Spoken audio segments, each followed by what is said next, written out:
All right, good evening. I'd like to call the Richland School Board meeting to order. We are going to move into executive session expected to last until 6:30 with no action following.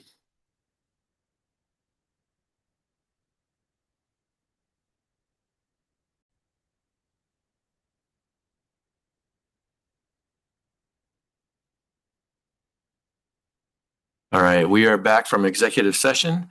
Welcome to the regular board meeting portion of tonight. I'd like to ask you all to please rise and join me in the Pledge of Allegiance.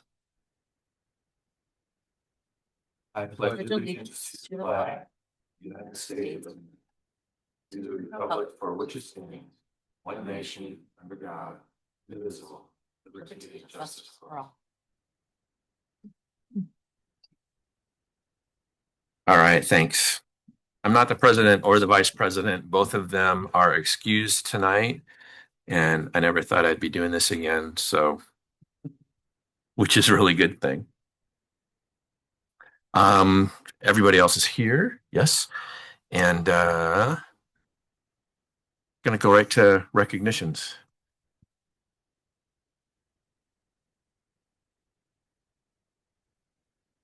You'll love this. Bet. Okay, good evening. So tonight we take a moment to recognize someone whose impact on our district has been both significant and steady through seasons of growth, challenge, and change. This is Nancy Mayer's final board meeting as executive assistant to the superintendent. Nancy has worked alongside multiple superintendents during her nearly 16 years in the district. And tonight we have two that would like to share a few words about Nancy. So I'm pleased to welcome Dr. Rick Schulte, Richland School District Superintendent from 2013 to 2020, to come share a few words.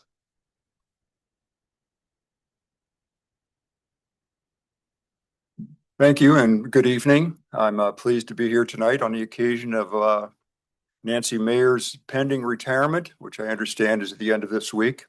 I worked with Nancy as a superintendent, and she was the administrative assistant for about 7 years, beginning in 2013. And I'm pleased to be able tonight to tell you some of the things that were really special about Nancy, some of the things that she really excelled with. One of her main responsibilities, in conjunction with the board president and the superintendent, was to prepare and to organize the board agenda. So she had to collect the materials, print the agenda, publish it online, and collect all the documents from a variety of different people. Nancy never missed a deadline. She was persuasive and persistent in making sure that other people made those deadlines, especially the superintendent, especially this superintendent at least. And when those materials, those documents were submitted and collected, she was the final proofreader. And she invariably was able to find at least one spelling error and at least one grammatical error in almost every document. Nancy was having uncommonly good common sense. And so because of this, I could rely on her to let me know when something that I wrote didn't make any sense. It was confusing. I had to rewrite it. I could also trust her to let me know when the tone that I wrote something with was either too harsh or too frivolous. So Nancy was really a great administrative assistant to the school board and superintendent with those administrative tasks. But her true superpower was dealing with people. So Nancy treated everyone with respect, dignity, courtesy, graciousness, regardless of their title or their position, regardless of whether they had a demanding, difficult demand, and regardless of whether they had an abrasive attitude. I remember one case in particular when phone callers typically, if they called the district office and wanted to speak with the superintendent, typically got Nancy first. So if somebody, as occasionally happened, not often, but occasionally somebody called with a very irate demeanor, they might have been belligerent, they might have been loud, they might have been yelling, Nancy maintained her calm, patient demeanor. And that calm, patient demeanor, listening to that person over a period of time, eventually she said, well, I can now transfer you to the superintendent. And at that time, she would alert me to the fact that I should expect a very difficult phone call because the person was very irate. So I picked up the phone, and to my surprise, found that the person on the phone was calm and reasonable. They outlined their problem. We did some cooperative problem solving. And then at the end of the phone call, he apologized to me for having treated Nancy so badly. So that was typical of Nancy's superpower. So I owe Nancy a debt of gratitude. I had the privilege of working with her for those 7 years. I extend the best wishes for a healthy and happy retirement without any deadlines and with Tuesday evenings free to do anything you want. So thank you, Nancy.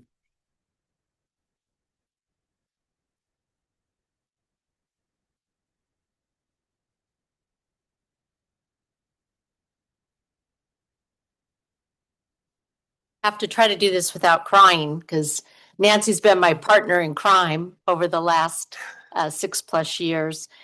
And we've been through a lot together. And so she always knows whenever we have an event or something happening, I pick a theme song or a song to go with it. And hers, it's "You picked a fine time to leave me, Lucille." So I've been singing that to her the last few weeks. But she is amazing. She did pick a fine time to leave because she waited to make sure that we passed the levy. She wanted to retire a little bit earlier during the year, but she wanted to be here to see us all through it. So thank you for that, Nancy. Nancy's probably, I think we have 2 people left in the entire district that are on Plan 1. And Nancy is a Plan 1 retirement. And that shows dedication as well, because she could have retired a long time ago, but the dedication to the Richland School District is just second to none.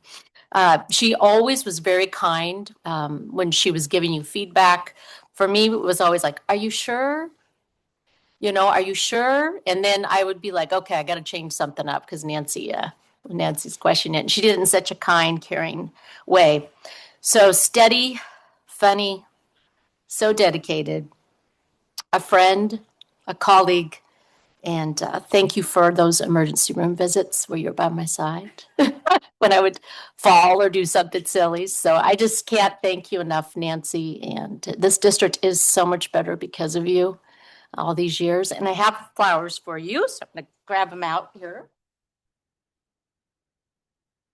And I know your favorite flowers are the Gerber daisies, so I found some for you. But Nancy, you are so loved. So, and I know Brian, did you want to introduce Brian? Brian, stand up. It's my husband, Brian.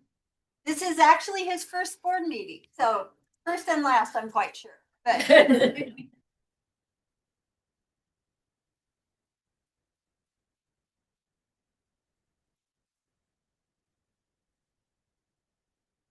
Even get a hug. Wow.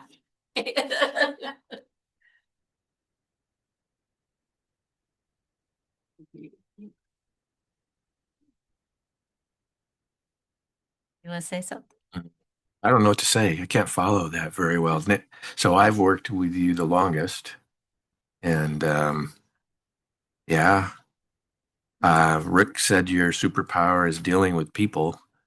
You're the only person that I know that no one says anything bad about, even during COVID, even when we had police here and picketers, and I came real close to getting in a fist fight in the parking lot. And everybody loves you still, but especially during those hard times. And I've worked with a lot of people in the district over 25 years, and you have been and still are the stabilizing influence. I love how when I say something stupid up in the office, you have you don't hesitate at all to really politely tell me that was a really dumb thing. Without using those words. I don't know how you do it. Rick's called it a superpower, but you're amazingly good at it with everyone except for Ken Gosney. But yeah, you're going to be really, really missed. That is absolutely true. And hopefully you have really good memories about working with all of the people that have gone through here, mostly good memories with most of the people. And um, My recommendation and hope for you is like with Brian, you never come to another board meeting. Come to the fun stuff, but not the board meetings. So, and I do notice that everyone listens to you, but you told Brian to stand up and he didn't do it.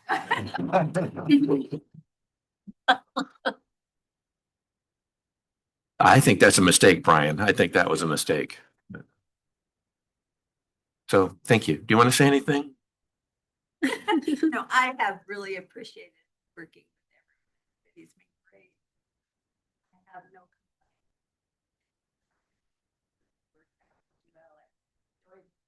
All 7 of my previous bosses, and 2 of them right here. But yeah, I've really enjoyed my work, or else I probably would have retired. Yeah. So, Thank you for staying. Every superintendent that, after you've been here, superintendents by contract get to pick their own admin assistant, executive assistant. And every time I hired one, I said, okay, I know it's in the contract, but if I were you, I would take Nancy. And that is true. I think Rick's still here. Yeah. And I said it with Shelley as well. And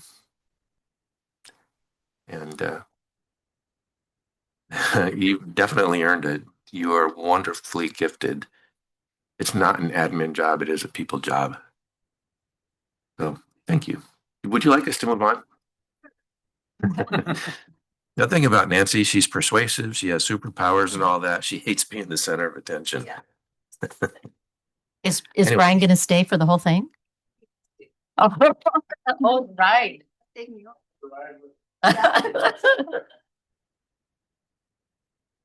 Ready? All right.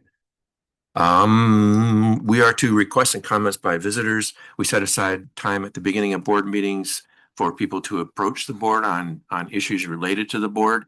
If you have something specific to say about a staff member or a student or something like that, this isn't the appropriate forum. Please talk to the superintendent or one of the board members afterward. Let's see here. If you have anything else, you have up to 2 minutes. It is not a dialogue. We will listen attentively. If there's a follow-up question or something like that the superintendent can answer, we will direct the question toward her, and she might have a staff member reach out to you or do it right away. With that, do we have anyone signed up beside the one that I have that's on Zoom? I have no information about anybody else except Katie Anderson on Zoom. However, I cannot find a Katie Anderson on Zoom. No one on Zoom is named Katie Anderson.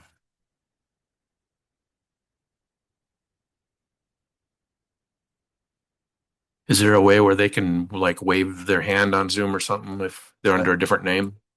It's possible. Let me adjust the settings so people can raise their hands here. Okay.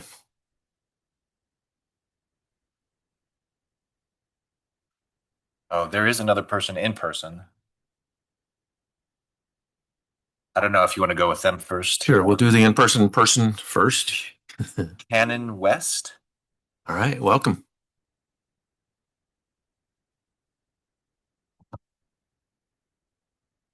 Good evening, board members. My name is Cannon West, as you've seen me in the audience. I'm here today to speak about what I believe is most consequential issue that we face in our district, the preservation of student support systems in the face of ongoing financial pressure. Budgets are often discussed in terms of efficiency and trade-offs, but at their core, they are more moral documents. They reflect what we value most. In a school district, our highest priority must be the conditions that allow students not only to achieve academically, but to truly thrive as whole people. When support services are reduced, the impact is not abstract. It is felt in the classrooms where teachers are asked to do more with less, in counseling offices where wait lists grow longer, and the quiet struggles of students who need help but cannot access it in time. There are not smaller inconveniences. They are structural barriers that shape students' outcomes, equity, and long-term success. Research consistently shows that access to counseling, health services, and academic intervention improves attendance, graduation rates, and overall student well-beings. Protecting these resources is not simply compassionate policy, it is effective policy. I recognize that you are tasked with balancing complex financial realities, and I respect the difficulty of that responsibility. I urge you to approach these decisions with long-term lenses. Short-term savings achieved by reducing student support often create long-term costs and achievement gaps, disengagement, and unmet needs. The question before the district is not only how to balance a budget, but what kind of educational environment we want to sustain. If we want students who are prepared, resilient, and supported, then we must prioritize the systems that make those outcomes possible. Thank you for your leadership, your time, and your commitment to the students you serve. Thank you. Thank you very much. Scannon.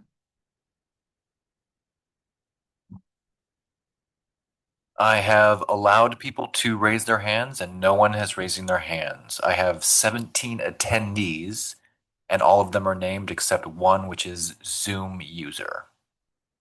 All right. So if you are Katie Anderson trying to speak, if you could raise your hand on Zoom, otherwise we are going to move on.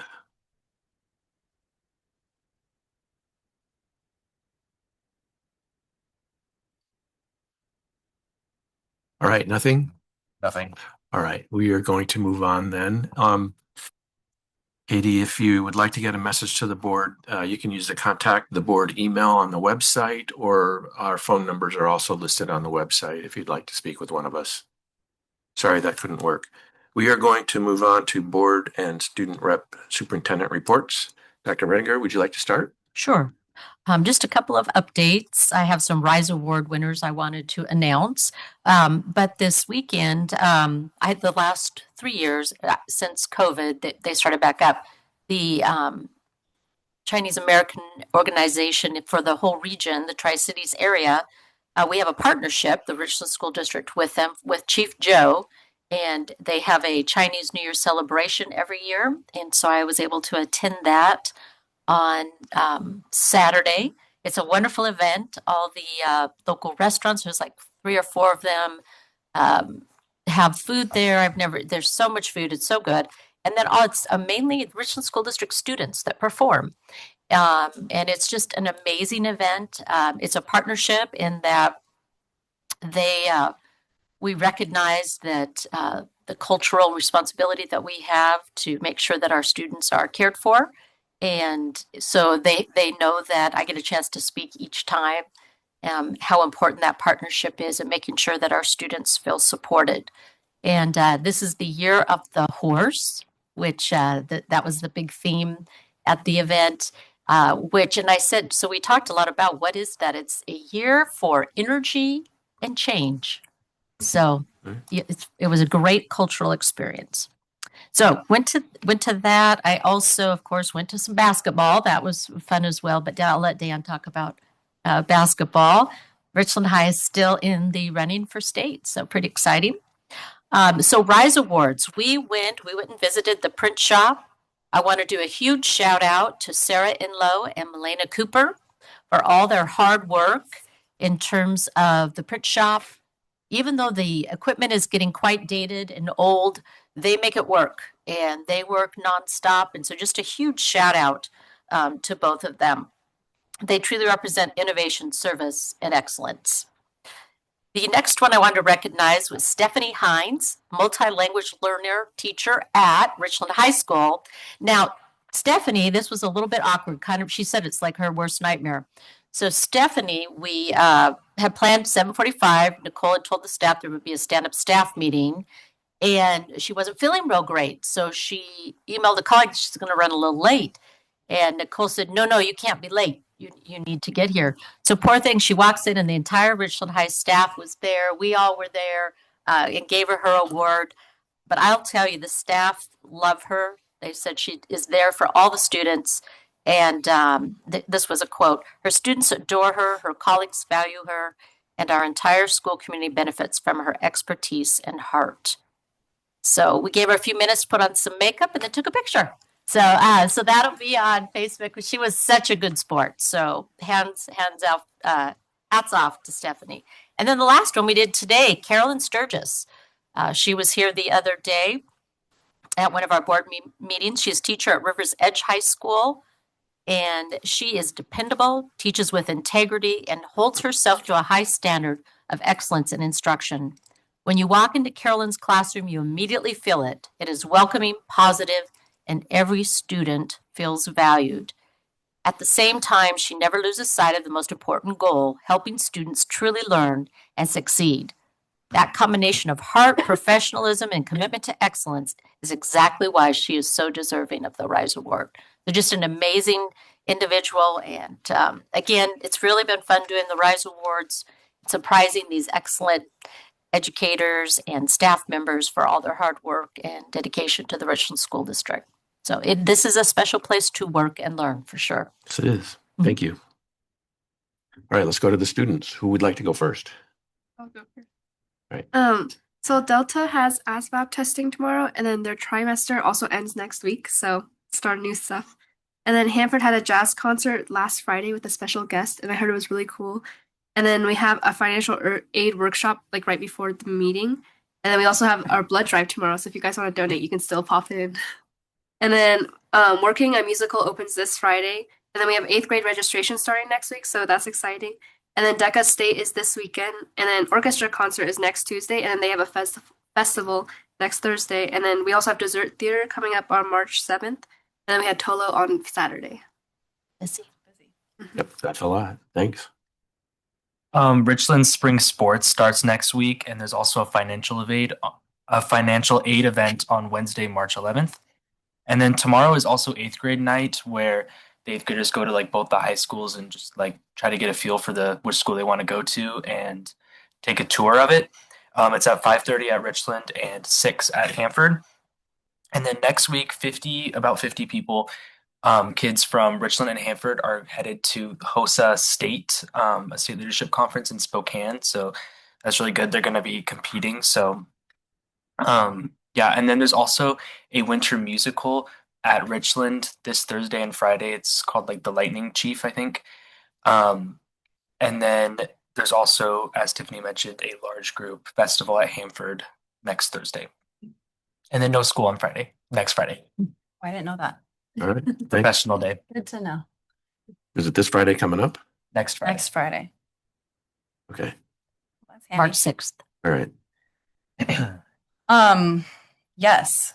This time of year is super busy where winter activities and spring activities crash into each other. So there's a lot going on. I'm going to the Lightning Thief on Friday night and basketball on Saturday night, and also freshman night tomorrow night. So there will be Busy. busy. Yeah. Thanks. Yeah. Yeah, superintendent saying that we went to the basketball game Saturday night. Saturday night. It was Friday night. It was Friday night. See, it all runs together now. Saturday night, right? Went to a basketball game. We went to a basketball game. Doesn't matter which night it was. It was great. Nancy went with us, and her husband Brian went with us. That was fun. I always feel like being in a town that has larger high schools than what I grew up with. I always went to smaller schools. That sometimes we're missing that kind of intimate feel during those events like that you have in like a small town.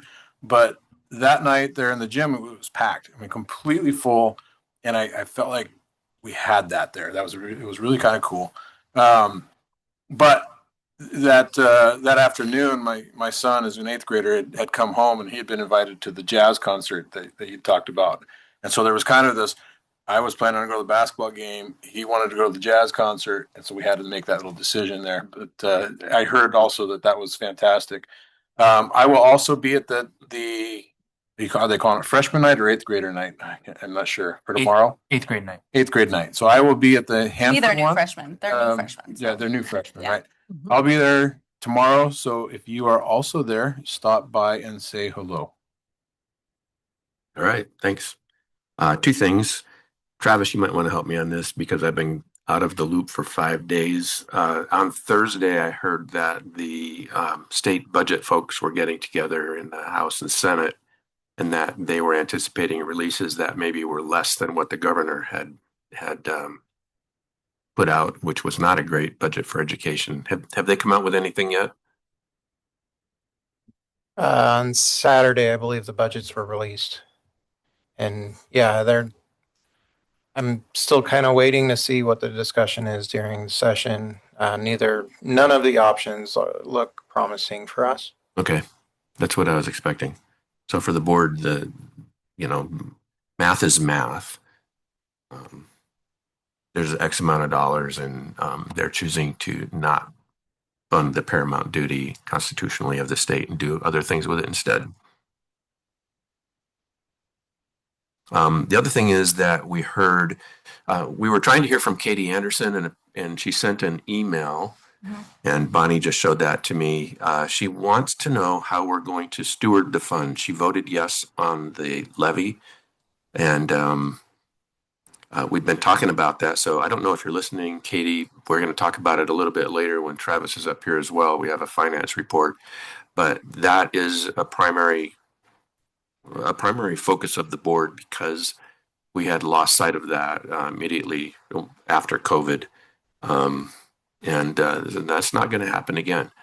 The amount of energy being expended to make sure that those funds are wisely and prudently used is being led by the district leadership and Travis's leadership. And I don't know if you heard at a previous meeting, he presented a framework for how those funds were going to be monitored and managed. And that framework has gone to the state level at the request of the Washington Association of School Business Officers. And I think you've already presented on that as well. Or is that coming up still? That'll be at the May conference for the Okay. WASBO group.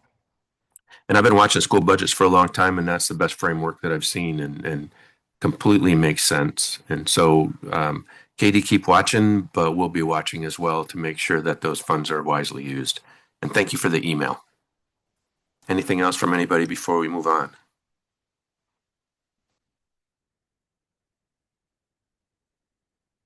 Oh, we have one more. Mr. Shea from West Richland. Thank you for letting us know. Well, thank you for having me. I'll introduce myself. I'm Mike Shea. I'm a retired Washington State trooper. I did 20 years and then 10 years with juvenile detention. Prior to that, the reason I'm here, sorry, Nancy, for negative information on your day on your meeting that you're leaving, but congratulations on your retirement, as I am also retired, so enjoy. The reason I'm here back and it's taken me a while because I had some serious health issues, and it's been since 2002, 2003. I was a security officer hired as a security at Carmichael Middle School. Situation arose, and coming from the state patrol, there was a lot of dirty politics with those people that the public doesn't see, nor did they see the situation that occurred in front of me. I received information that the principal and a staff member were caught having sex on school grounds by a student. I got wind of it as a proactive ex-law enforcement officer.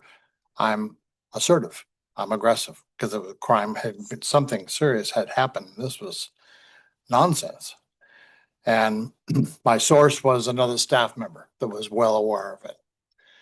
And so I did my investigation. I hired an attorney to find out who the child was, because from the school district part, there was no investigation being done. And so my attorney came up with a name and found that the boy was living with his brother, no parents. And they promptly moved him out of the school to another school.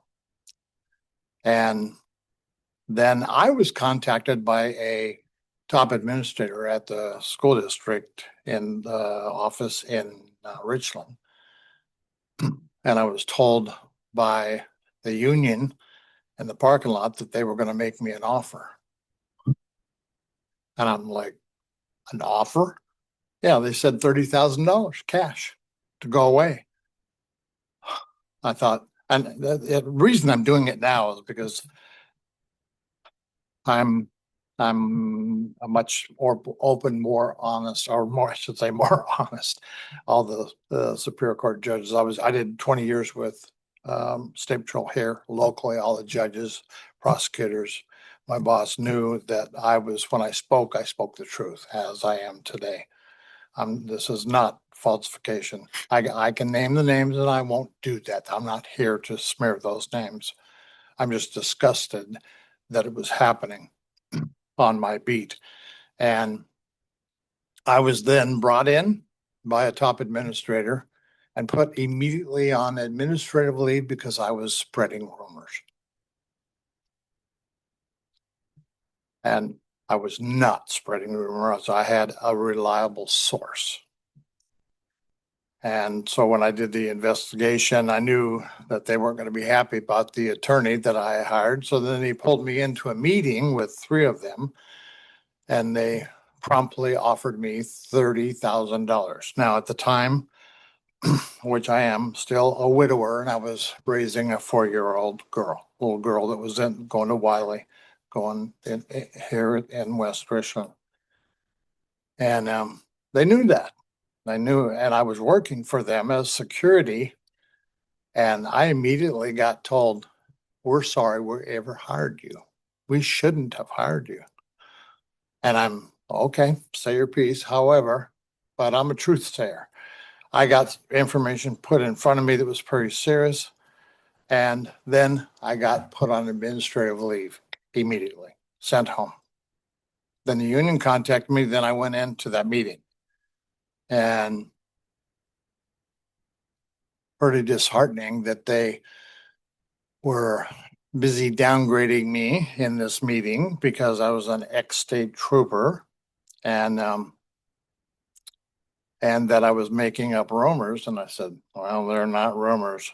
They are not rumors. I can give you names of the people. I can give you the teacher that told me the reliable information and the attorney that I hired and the information that he acquired. Okay, so we do the 2 minutes. Yeah. I'd like to hear the end of this, but I'd like to hear it after the board meeting, or will you share it with Mr. Gosney? Is the HR people work for him? Okay. And my personal phone number is on the website. I want to make sure you don't feel like this is being shut off. Sure. But this is about, you said about 2000, the year 2000? 2002, 2003. Okay. Yeah. All right. Mr. Gosney, would you? Okay. All right. Thank you. Thank you, Mr. Shea. Thank you.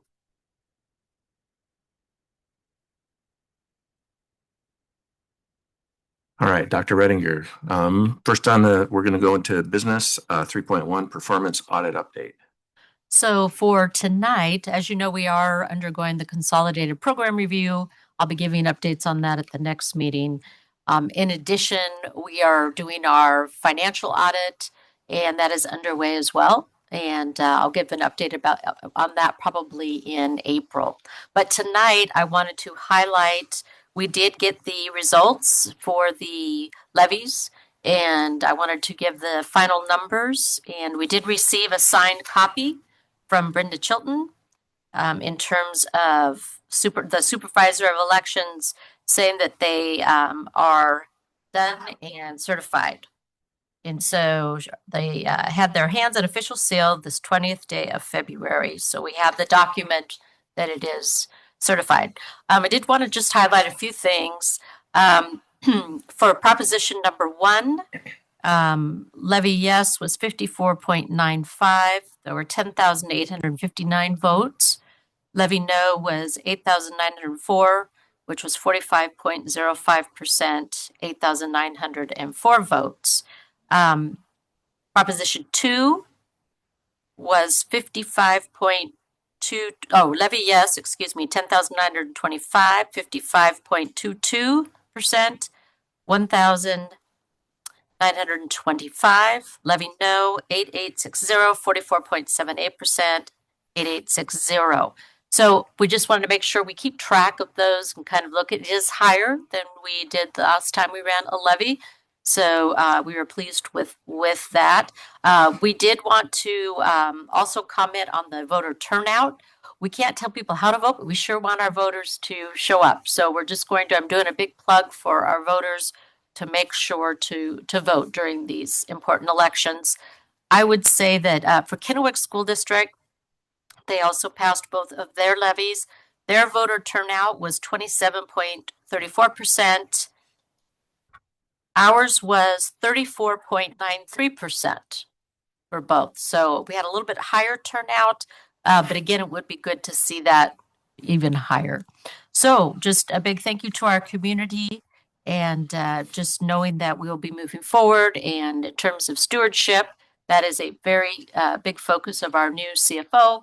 And in terms of being very, very good stewards of this money that our community is giving to us to make sure that we educate our students to the highest level. So that's all I have. All right, thanks. And on behalf of the board, I'd like to thank the public for their support of the schools. We talked quite a bit about the necessity of the EP&O levy, the levies that we ask you to support, and the impacts that it would have directly on students if they didn't pass. Very much appreciate your support. Also understand the difficulty that taxes are bringing to a lot of people. It's a hard ask, and Mrs. Anderson or Miss Katie Anderson's request about being transparent and showing how the funds are being stewarded, very valid request, and we appreciate that request, and I'm really happy that we have the folks that we have on staff who do that for us and along with us. So again, thanks to everybody who helped with the levy, and without you all, this would have been a hard lift. So let's move to iReady winter assessment update.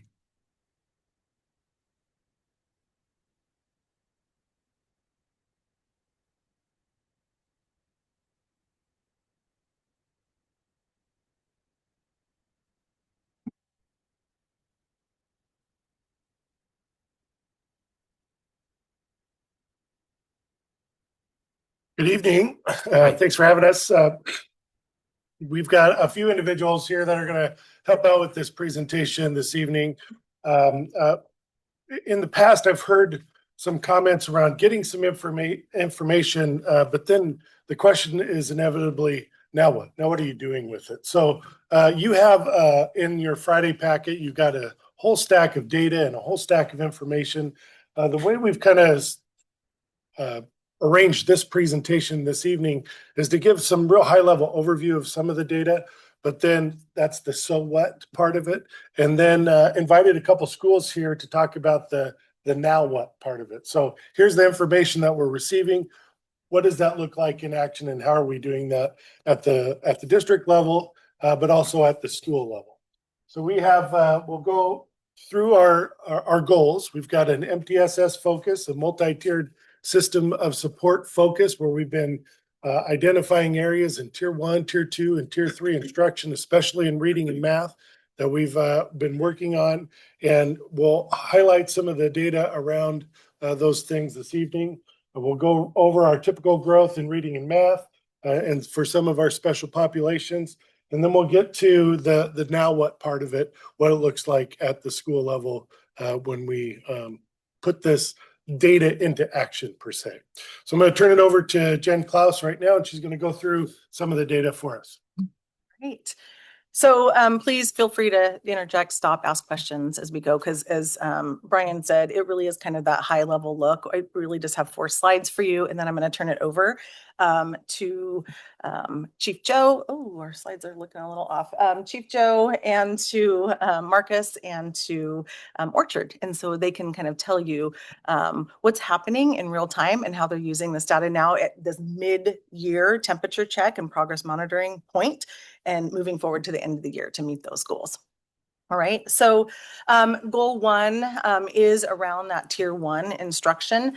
The measures I'm going to show you at the high level today are around reading and math, typical growth for K5 for reading and K8 for math. Goal 2 is around those supports in tier 2 and tier 3 for more targeted and more intensive supports. And the measures we're going to look at are proficiency rather than growth for multilingual learners and special education populations. Alrighty.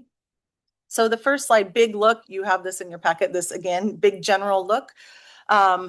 And just to review for everybody is we use typical growth, and typical growth is the annual average growth at that grade level and at that baseline. And it's safe to assume around 1 year's growth is our annual typical growth. We use a median student for that progress. The median student is that middle of the pack student. So as you can see for elementary school, our median student is 70% of the way to their annual progress at this point, mid-year. 75% for our middle school. And then percent met in that right-hand column, 36% of all students in elementary have already met their annual typical growth, and 47% of our students have already met their annual typical growth for reading. And then it's broken down K8 in the right-hand side for a little more detail. Okay, so again, you have that. This is math, so similar look for math. Again, I'm not going to rehash what median and typical growth are. You can see median 61% is the median student, and then 46% towards typical growth for our median student in middle school.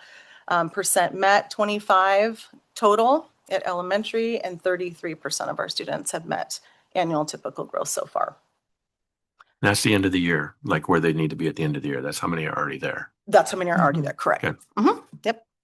And then again, distributed K8 on the right-hand side in the big chart.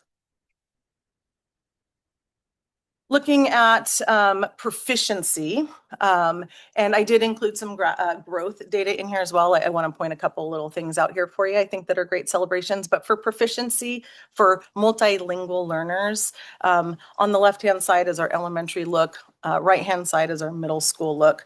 One thing I do want to highlight between elementary and middle school is at the very bottom, those are our multilingual learners in both sides.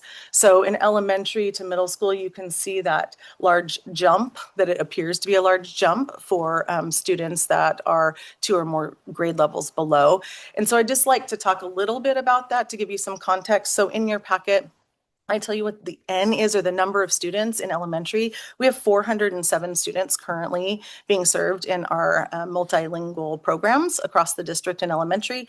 And we have 172 students in middle school right now. So why the jump? Why do we go from over 400 to 172? When we have students that come to us early on in their education and are qualified for our multilingual learner program, they really do a great job. They accelerate through the program. The longer they stay with us, the better they do. They increase their skills, which increases their proficiency, and they're able to exit program. And so we see a large number of students exit program by the end of their elementary. And when they do that, what we have left in middle school are long-term language learners. We call it LTELs, or we also have newcomers that will come to us. And so they're really scoring lower than when they come to us early. We're able to accelerate them through the levels and exit. So hopefully that helps you see kind of that big disparity there at the very bottom for our ML students. What I would like to highlight that's great information, and at the bottom again, is our growth, or excuse me, on the right-hand side of each one in the blue is our growth. But at the bottom, you see 57% of our elementary students are either at or above the 50% towards their annual typical growth as compared to their peers, which are right around that 59%. So they're making great progress as compared to their peers. In middle school, they're actually outpacing their peers in meeting the annual typical growth at this point in the year at 50% or above. So we have 54% as compared to their peers. So a nice bright spot to celebrate for growth. And we still have work to do with proficiency. So then last slide I have for the big overview is for our special education students. So again, a similar look to our multilingual population. We have our proficiency. At the very bottom of each one of those is our special education students. And again, you can see a large kind of 2 or more grade levels below distribution. However, in special education, we don't see the exit numbers that we see in our multilingual program. So kind of why is that disparity there? And that's something that we're really digging into through our inclusionary practices work with our special education department. I did have an opportunity to speak with them as well at the district level to kind of like, tell me what your thoughts are. What does this mean to you? Why do you think we're seeing this kind of disparity? And a couple of big things, they'd like to consider is environment, going from elementary to middle school. Like think about the structure of the day. Students are oftentimes with one teacher all day. And then moving to a secondary model where oftentimes there was 6 teachers throughout the day. So there's different expectations, different levels of rigor play into that as well. So when we look at assessing students, our assessments actually have more complexity around it. The tasks that we're asking them to do in language arts and in reading, it increases in complexity as we go throughout the grade bands as well. So those are a couple big factors they wanted us to dig into. And we have some of our principals here today that can kind of dig in and talk to you a little bit about what those intensive supports are for students. Okay. So any questions on those kind of big 4 overview at this time before I turn it over to our experts? Okay.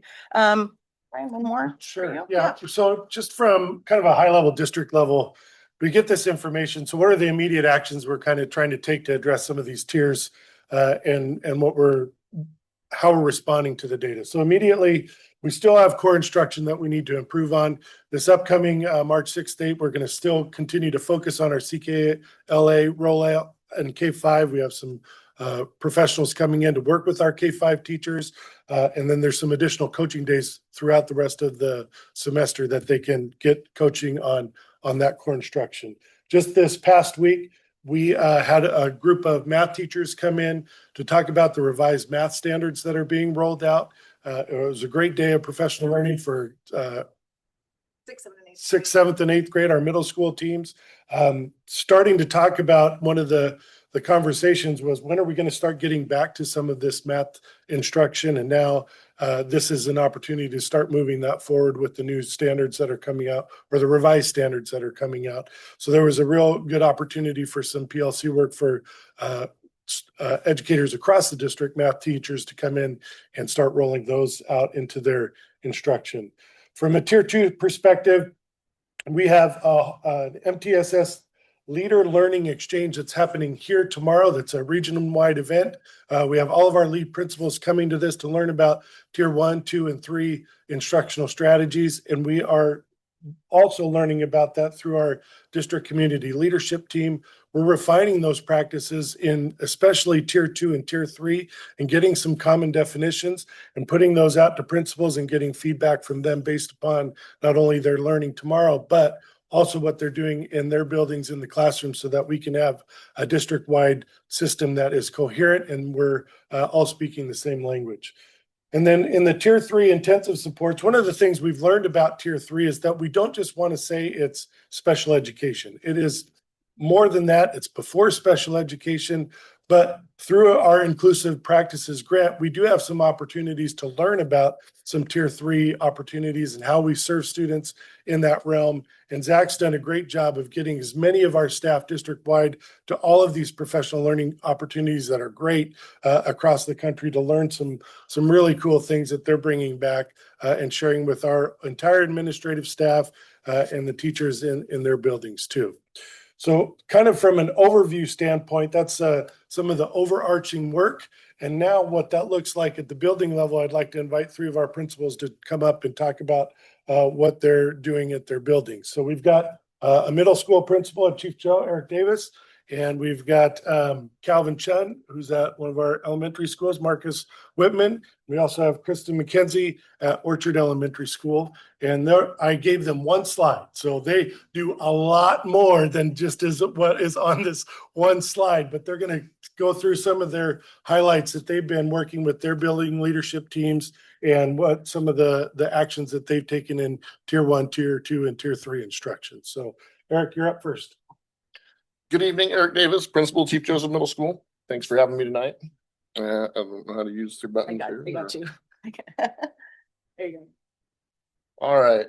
So just a little bit about tier 1, and I think this might be the biggest difference between like middle schools and elementary schools. We could have teachers that are teaching multi-grade levels. We could have teachers that are teaching different content areas. So when they're talking about looking at tier 1 data and analyzing those strands and those standards, it's going to look a little bit different. So the first thing when we get finished with our Winter Eye Ready stuff, the teachers are going to look at their own individual classrooms. And so if I'm teaching 4 periods of 6th grade ELA, I'm going to look at all those different classrooms a little bit differently, and I'm going to figure out where the skill deficits are happening in those classrooms.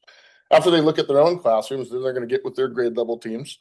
And after their grade level teams, then they're going to look at their content areas. So they're going to go 6 through 8 in ELA. They're going to go 6 through 8 in math, and they're going to figure out what that stuff looks like within their own classrooms when they're looking for some of those skill deficits. What they're really going to try to do is they're probably going to do some spiral reviews. They're going to do some different entry tasks and things like that to review some of the areas and the strands that they may be struggling with. And then they're going to come up with common themes across the content areas and like in English and math. So a couple of the areas, as you can see for us, like we're a little bit low in informational text comprehension and vocabulary. So vocabulary has been a big focus us even at the start of the year before we even started taking iReady assessments. You know, with having a low income population, sometimes their vocabulary and their background and maybe some of the things that they have not been able to do in their lives leads them to not be able to have this type of vocabulary as some of the other students that have been fortunate enough to be able to do some of those things. In math, what we're really looking at is trying to make sure that our students are talking more than the teachers are talking. So really opening up that discourse and letting the kids share their thoughts and share their learning and do that together, and also emphasizing some problem solving. There's a book that we've been given by the Teaching and Learning Department, Building Thinking Classrooms. It's a really good app for mathematics, and so a lot of the schools are using that right there. At a tier 2 level, we started doing some different things. So we created some reading fluency groups. So we found that about 50 of our students were 2 or more grade levels below when it came to reading fluency. And so we've been pulling those kids daily for the last 2 weeks and putting them in groups for about 45 minutes a day and really working on their fluency. And over the last 2 weeks, we've seen an average of a 13% growth with those students as we're pulling them out of the classroom. And so we're going to continue working on that over the next couple months. In mathematics, what we're really doing is we're talking about a lot of reteaching. So as we get done doing some indirect instruction and they get doing some group work and some dialogue and stuff like that, what we'll do is we'll do some reteaching of the lessons and the standards that they're really struggling with. And one of the things that's kind of odd is that, like, in secondary, it's not very normal for people that are kind of content experts to do small group work. And so we've had to spend a lot of time on working with our staff to say, this is what it looks like when I've got a class of 28 to 30 students and I need to pull these 6 kids aside that need to be retaught. So how do I manage my classroom, let these kids do this piece, and I'm going to pull this group over there and still be able to. So we've had to do a lot of work around really kind of what does it take to run a small group within a classroom of 30 kids and do some reteaching while everybody else is staying on task and still moving forward.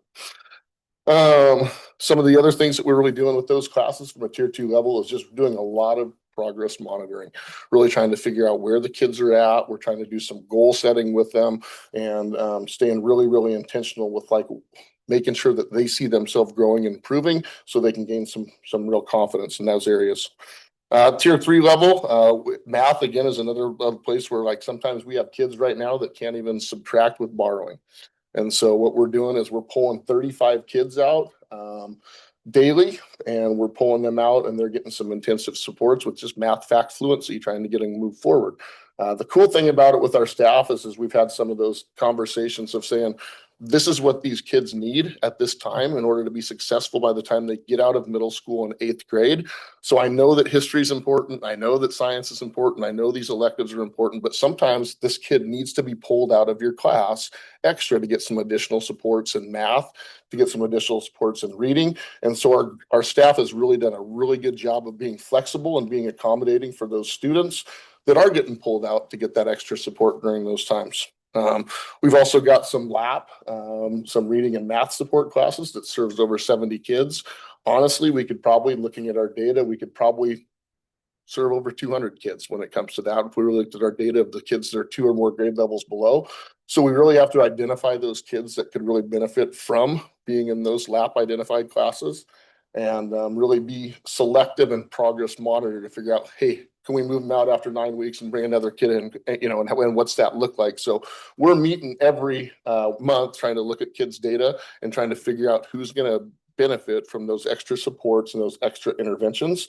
And then, we have our special education population, which right now is 22% of our school. And so we work very, very closely with those staff members on trying to figure out what their scores look like, how we can support them from a tier 1 level, a tier 2 level, and a tier 3 level. So the cool thing is that we're starting to see some of our teachers that are teaching intervention and support through LAP that are working with our special education teachers as well. So they're kind of doing things that are very consistent across the board with all of our students. So those are some things we're doing at tier 1, tier 2, tier 3. Any questions? That was a lot. I love hearing, what you're doing with the data you're getting from the iReady or whatever, and the actions that you do on that. And it reminds me when you're talking about taking them out for the math. My son, who's in middle school, the entire time he's been here at RSD, has been pulled for speech. It's very similar to that, it sounds like. And I'm curious, as he gets better at his speech, right? He then, when he was younger, in elementary school, he liked that, like getting pulled out. But as he's gotten better with that, it's more of I want to stay in the class I'm in, right? Do you see the same thing with the kids who are being pulled for math, where do they enjoy getting pulled out and getting that extra time to try to catch up, or are they kind of, man, I don't want to leave whatever I'm in to come do that? I think the thing that I would tell you that we see is if they start seeing themselves improve and grow and gain confidence, they want to continue doing it. Yeah. If they're not seeing themselves grow, then it's really hard to continue to get them to come out of those classes. And what we really try to do, honestly, is we try to make sure that they get to stay in both of their electives. So basically, they have 4 core classes, 2 elective classes. Those kids that are struggling, whether it be math or whether it be reading, they probably don't enjoy school as much as some of our other students, right? And so we try to make sure that they're still getting to take those electives. So we do a lot of work through social studies and a lot of work through science, or we ask them. We'll sit down with those kids and say, hey, which class do you want to be pulled from?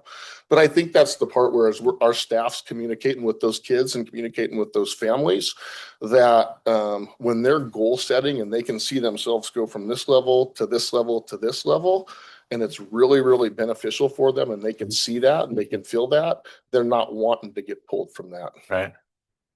Yeah, I think it's great. Good work. So you said, I don't remember the number you said you were doing, but you said you could probably have 200 kids pulled. Is there something that we need to do to make that happen if that's what kids need? Well, I mean, I work really closely with Derek and Tori trying to figure out just staffing of what those can look like. So we sit down and we look at those numbers. And so we try to see what they look like at the beginning of the school, end of the school year. They're very involved in that process. But I think every school could probably do more. Sure. Okay. I just want to make sure that we're giving you the help that you need to get it done. So yeah, I believe so. Are they getting like taught one-on-one when they get pulled out? So when we're doing the math fluency stuff and working through the math things, yes, they are. When we're doing the reading groups, it's usually groups of 3 to 4. And so we'll really look at like those strands from the iReady data, and we'll look at like their levels, and we'll put 3 or 4 kids together that are very, very similar so they can work together. Okay. This is a lot. I'd like to come watch some of this. Feel free. Board tour at Chief Joe next month. Yeah, I don't want to go with Brian's board tour. I want to just show up. Come down anytime you want. Yeah. Thank you. Yeah, absolutely. Anything else? Sarah. Yeah, thanks. All right. Hello, everyone. I'm Calvin Chun, the principal from Marcus Whitman Elementary, home of the Mustangs up there in the top right. So we just, after we got our winter iReady data, we spend time meeting with each of our grade levels and meeting with our BLT, right? It's the people that help make the decisions and make the most important decisions in the classroom. So talking about what things can we do at a tier 1 level, tier 2, tier 3. And the first thing at a tier 1 level is keep doing what you're doing. Stay consistent with our CKLA curriculum. It's year 2 of the rollout. It's still a heavy lift, but year 2 has been a lot smoother because it's the second year, right? They've already done it. They were able to learn from their the previous experiences. I think every grade level we met with is ahead on the pacing. So staying true to the curriculum, skinnying but not skipping a lot of the standards, trying to get that full implementation in has been a key focus for us. And on the other side of things with math, same thing. Investigations is our district math curriculum, staying true to it. Both of these curricula are cyclical, and there's, some people will say this about this one or that about that one. Just stay true to it so that we know what every kid is getting at the tier 1 level, and then we can make informed decisions about it. So that was a big talking point as we led off those meetings. We also just continuing, Marcus Whitman, we're in school improvement. We have our special education is our area of focus that was identified by OSPI in the WSIF framework. So we want to make sure we're providing multiple entry points for every student. So not just students with special education, but a student that's all the way over here to all the way over there. How can they access what's being taught in the classroom? How can teachers make it more visual, scaffolded, and build things in place to help the kiddos to achieve success and be part of that learning and access the material? And also, Eric brought this up, and I think Chris is going to bring this up too, but our BLT at Marcus Whitman, we're doing a book study, Building Thinking Classrooms is the book. It's focusing on 14 instructional strategies that enhance learning for students. Big thing for me is my favorite thing when I walk into a classroom is hearing kids talking about the learning, right? It's so exciting to hear that, and it's so fun to hear them do those things. So this is something we're trying to do, and it's specifically focused to math. How do we get kids talking about something that not a lot of kids like to talk about, right? And it's kind of like a foreign language in a way because it's different. So we're trying to, start build the foundation with this book study, and then possibly look at ways we can implement this to improve our math instruction in our school. So at a tier 1 level, those are some talking points that we kind of focused on. Tier 2 wise, so we have this data, and then we're going to make some decisions and try to figure out what to do next for our students.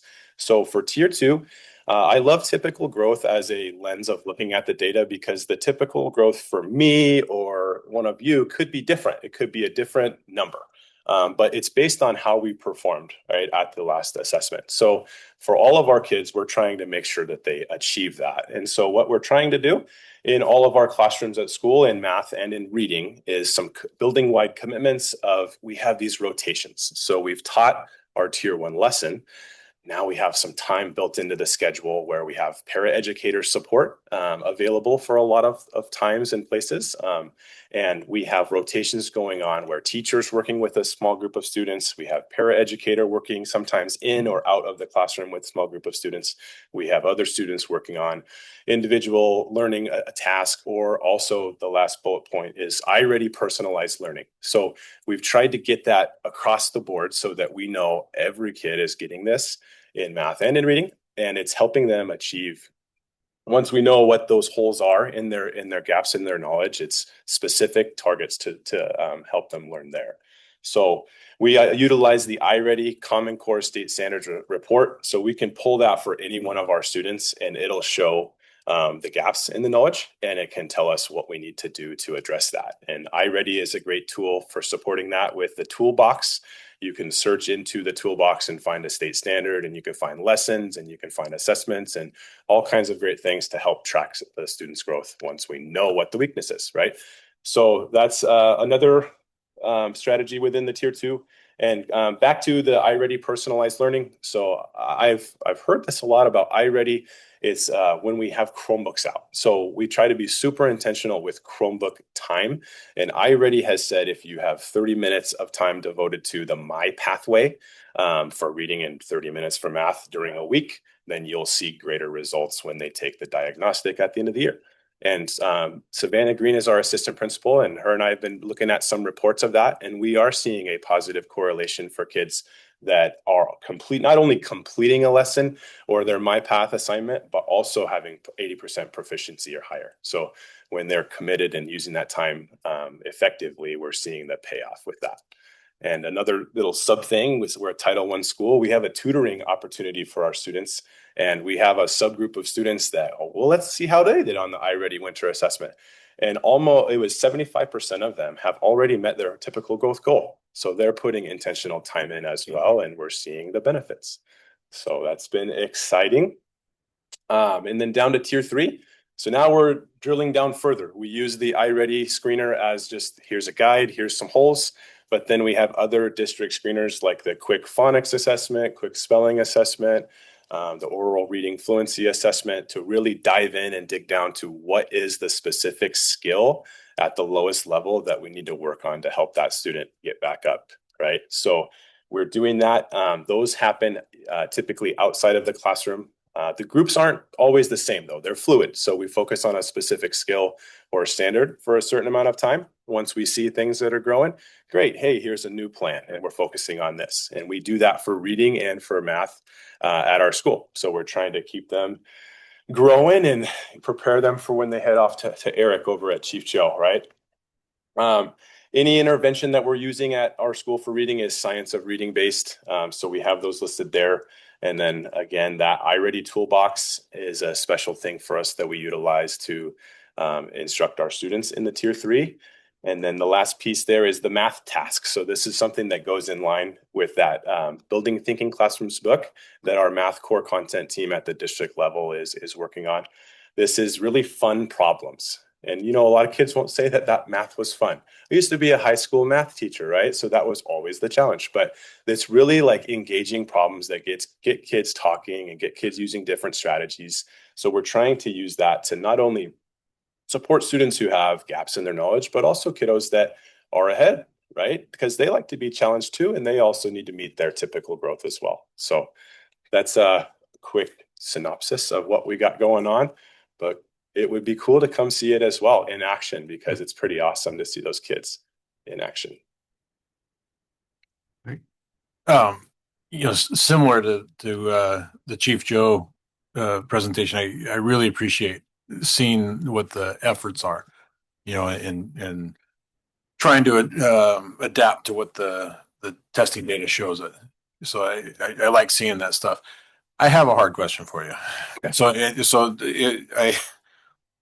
I say that so please don't hesitate to say I have no idea, right? But you talked about the iReady toolbox, you know, and if they use the 30 minutes a week for math, 30 minutes a week for reading, that you'll see a jump in those test scores. Does that correlate also, do you think, to the state test that we end up taking instead of the iReady test?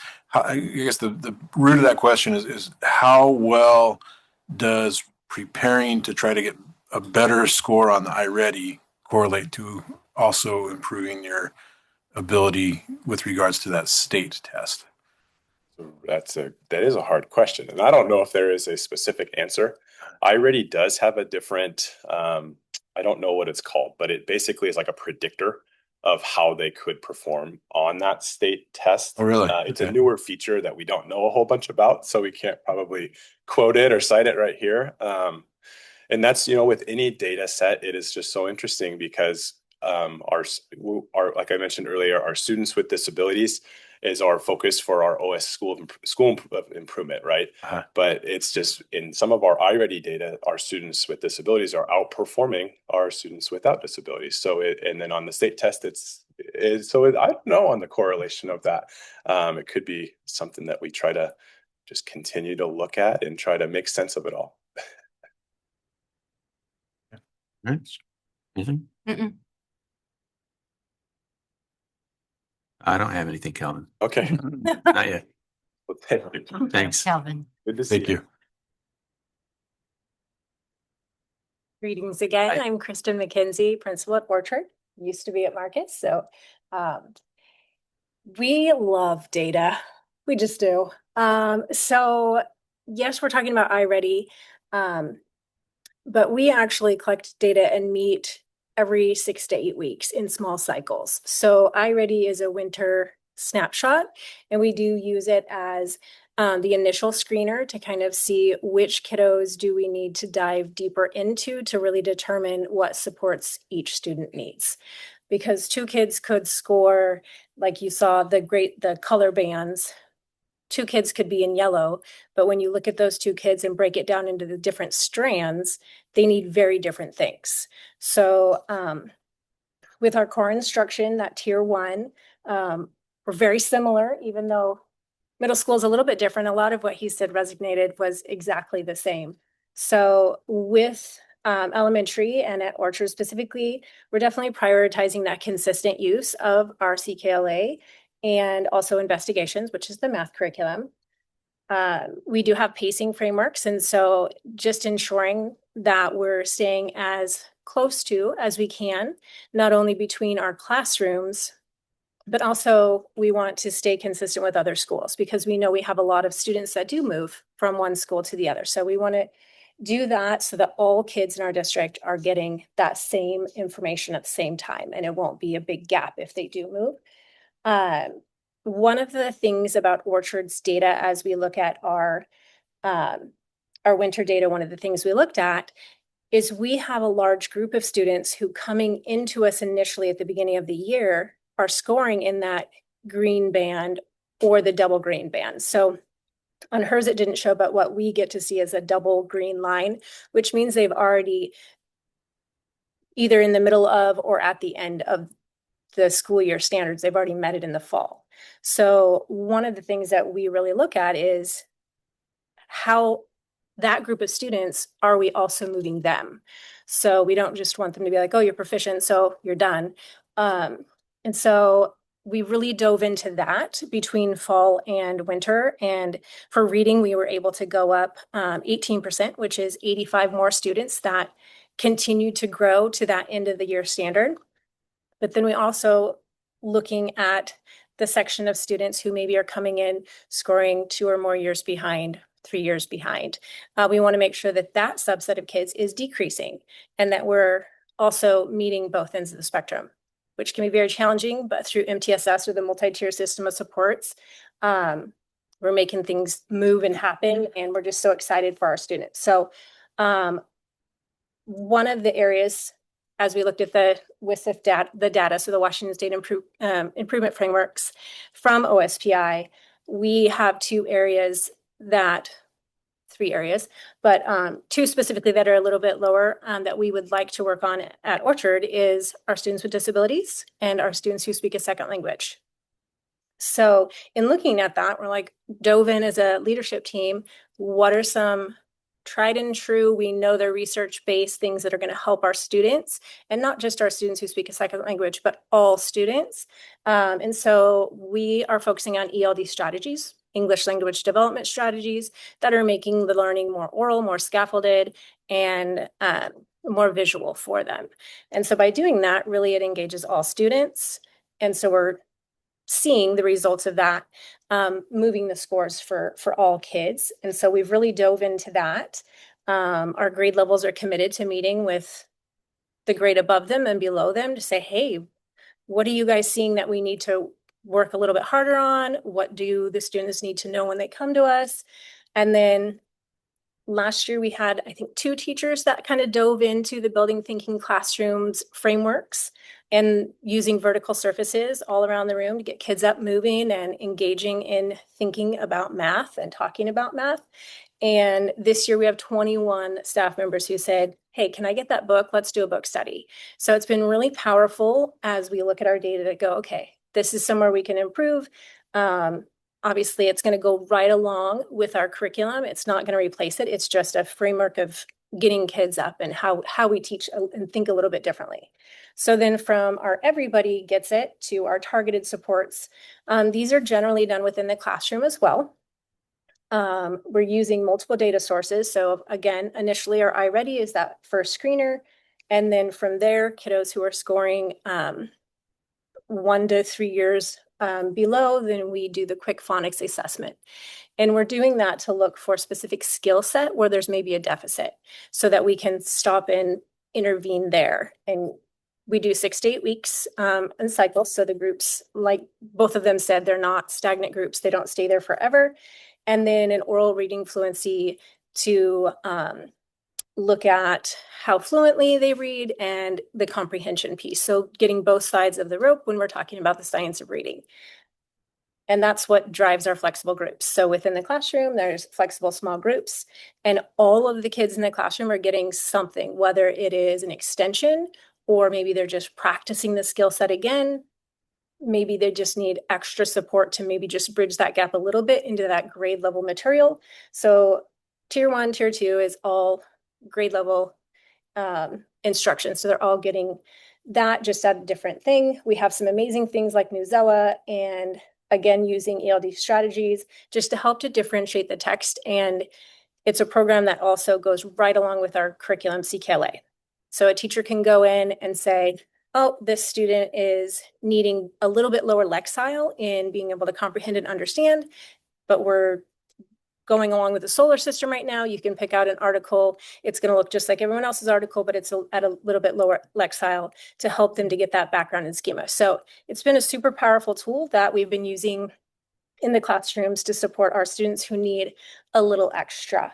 And then our students that are showing that they need additional on top of that. So we call our program WIN, What I Need Now. And we really want it to be that. So it's not a kiddo that's going to need to be there forever. So what specific skill can we stop and intervene for that 6 to 8 weeks? Then we're going to reassess. And we meet with our grade level teams, myself, my instructional specialist, and the grade level team every 6 to 8 weeks to look at that. We might add new kids in, we might exit or graduate kids. And that's always very exciting. And then the other part of what I would call tier 3 in our building is a designated ELD group, which is going to be for our students who do speak a second language, because that was our focus that we were looking at, and who are scoring at a level 1 and 2 on the WIDA, their assessment that they're going to take, because that whole need is going to be just focused on building oral language through bringing things to life through pictures and scaffolds. We use our curriculum language studio.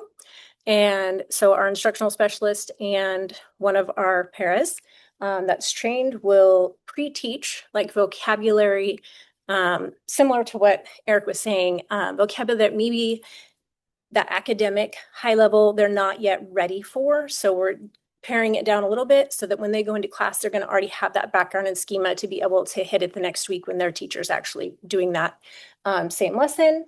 And then, of course, like I said, we're doing frequent screening and progress monitoring so that we know exactly where our students are at, just giving them little individualized plans the best we can.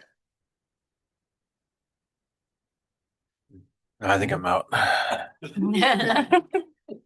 No, I think it's great. We sat in on a WIN classroom one time I think it was when we were touring, but anyway, it was really fun. It was great. I loved the different things that were going on in there. The kids needed time. Is ELD a new name for GLAD? Yes. Okay. Just so many acronyms. I cannot keep them all straight. Yes. How, for the 3 principles, building thinking classrooms, how is that impacting test scores and learning? Is that making a difference? So for us, that is the reason that our teachers really got on board this year, is because the 2 classrooms that were utilizing it, the students were definitely making gains. When we look at our growth, that typical growth from last year to this year, we're up 4% at this point. So it was super exciting. And once you start seeing that and there's a felt need for it, the teachers are like, oh yeah, I want to try that too. So just a different way of getting kids out. And our PTO was wonderful and purchased all the boards to be up around the classrooms. That was wonderful. Do you ever stay in the same gains? I would just say I'd say it's a learning process, you know, as the teachers are going through. It's not maybe traditional for a lot of them, especially like the teachers who have been there for 15 and 20 years. And so when we're putting the boards up around the classroom, the class seems a little bit noisier and you're kind of letting some more things go. But what kind of noise is it, right? Is it the kids learning or not? So I think that it's just a process for them to keep learning through that. So like we have some teachers that are in year 2 of it and it's easier for them, but you'll walk into a teacher's classroom that might be trying it for the first year and it's like, they're feeling like it's chaotic, right? When you're talking to them, there's a lot of noise coming, but it's like, what is the noise telling us, right? And who's speaking and who's demonstrating the learning. So I think it's a process, you know, and I think that as they get more comfortable doing it after a couple of years, I think that it will help with some of that stuff, because it does allow for those kids to have some great dialogue and discourse about mathematics. Right. Right. I'll say too that we saw that same strategy there in our board tour of Carmichael. That's what I was just gonna say too. The kids really seem to like it. Yeah, last Friday. And that's where we're doing it with our building leadership team. So that is just one leader from each of our groups. So I'm trying to lay the foundations to then get to where they are at with the rest of our staff. There are some that have been trying some of the strategies and the vertical non-permanent services. It's like a whiteboard that you can take wherever you want, and they go all around the room. And it is pretty cool to just, like I said, hearing kids talking math, talking strategies and different things and sharing their solutions to cool problems is pretty awesome. So it's exciting. Good, thanks. I read the book and read the research on it. I'm just interested to see over the years what it's gonna do in our classrooms. Thanks. Thanks, you guys. I really want to thank Eric and Calvin and Kristen for being here today. They're all excellent leaders. They're all humble leaders too. So getting up here in front of people to talk about the things that are going on in your school, the things you're doing really well, that's not an easy task to do. People don't like to brag about themselves and get up here and do that, but they are doing these things really well. And being a principal is a daily grind. So being able to have an academic focus while also focusing on the myriad of other things that are going on in a building at any given time is to be commended. They're doing an excellent job. So this approach, this presentation was a little bit different than you've seen in the past, I think, trying to respond to the now what. So we're trying to give you an idea of here's the data, here's the information that we get, that we take a look at, here's what it looks like on the ground level of what we're doing and responding to it. So I hope that was an approach that you liked. We're open to feedback. Let Shelley know, let me know if you need to see something different next time, and happy to adjust however we can do that. I loved it. Thought it was great. Thanks guys for coming. Actually, Bonnie and I talked about this ahead of time, and normal iReady presentations, You're ratting me out. I said that I hated them. Okay. You may or may not have agreed with that. I'm not telling you anything about what I said. Because she's really doesn't speak her mind very often. This was really good. This was a lot better than I expected, because going just through the data, which we've done sometimes in the past, I can read the data and I do ahead of time. This was And even good. after you explain it on here, I still don't know what it means. So this was so much more like, okay, now we can see what we're doing with the data that we have and how it's really helping the kids, where the numbers on the red and the yellow is just kind of like a smaller red better and bigger yellow is better. I don't know, Anyway, thank you. Yeah, the now what was really good. So for the principals, thanks for taking the evening with us and going through this. This was really helpful. Appreciate it. And you guys can go home, our principal. Yeah. Oh, don't tell. Do we have a Yeah, thank you. similar process in high school?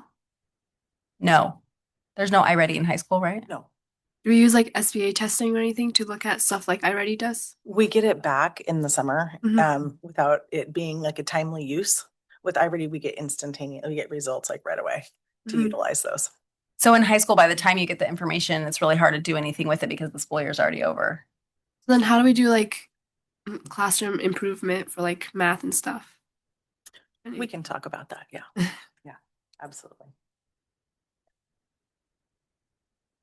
Are you ready?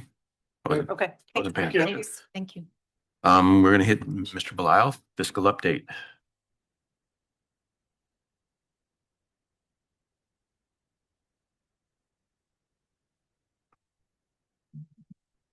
Okay, so provided the packet, as you mentioned, I believe it was last meeting that I spoke at, early January, I had introduced the financial framework.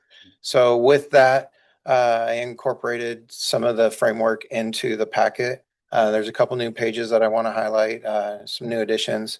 And so one thing I will address, I noticed this today, the dates on my sheets are saying 2025. I made that mistake of not updating the year as the new year starts. So I'll get that updated. I've already got it updated for next time. So these dates are for 2026. So when you're looking at the enrollment, that is our 2026 enrollment. For February, we're seeing a very interesting jump that is atypical. And so if you're looking at that district enrollment slide where we can see through the fiscal year, the actual enrollment that includes the ALE, it's a very intriguing jump. And then that next slide, seeing enrollment at elementary is doing kind of going, I would say, starting to hit its normal trend of increasing through the year. That little dip that we took the last couple months was kind of interesting, but it's starting to climb. So hopefully that continues. But the high school, that almost tiered jump is very intriguing. And so good for our enrollment and thus good for apportionment. Going on for the budgetary quick facts, included in here the ending fund balance percentage, as that is one of the framework key indicators that's we get weighted on. So I thought I'd provide that on this slide. Also showing the essentially a target that we should be at. Minimum being that 5%, but really we should be looking at more of a 12.5 right now. After January data, the January data projects us out to right around about 4%. Still expenditures to revenue. This is obviously working on a budget that was put in place before the framework. We're not going to hold this budget to that framework, but the 26-27 budget is going to be held to the framework and on. Still trying to incorporate a lot of those ideas, though. When I was building this, it's still my mindset. So we're seeing a lot of a lot of work that we did last year moving into this year, helping out. So we're right at 97.31% is what we're projecting for the year. Preliminary numbers for February are showing that we're teetering right at 97%, maybe even at 96% after February. So we still have another AP run, and so very preliminary, but things are still looking good. I do want to say, even though we're trending good, it's easy to say, "Oh, we're going to be fine, and let's start looking at spending this." I would say, no, we're still in a crisis. I mean, I shouldn't say crisis. We are still in a position where we're having to have conversations of, did we need to take a loan out in February? When we're that close, we aren't at a position where we can just start spending. And so we're being very mindful as we build our budgets. We're looking at our goals. We've already had conversations. I'm going to talk about this a little bit more, but we've already had conversations with cabinet. There will be some, we will be able to utilize more money. And so we're looking at prioritizing where are we going to use that? How's it going to fit with our MTSS goals?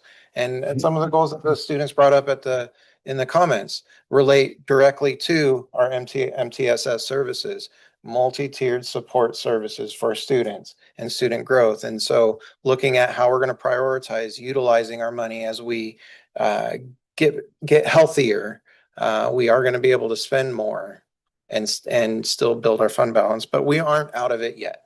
That's the point I'm getting at, but we are trending out of it. So yeah, moving on. There's not anything I'm concerned of as I'm looking at the finances right now.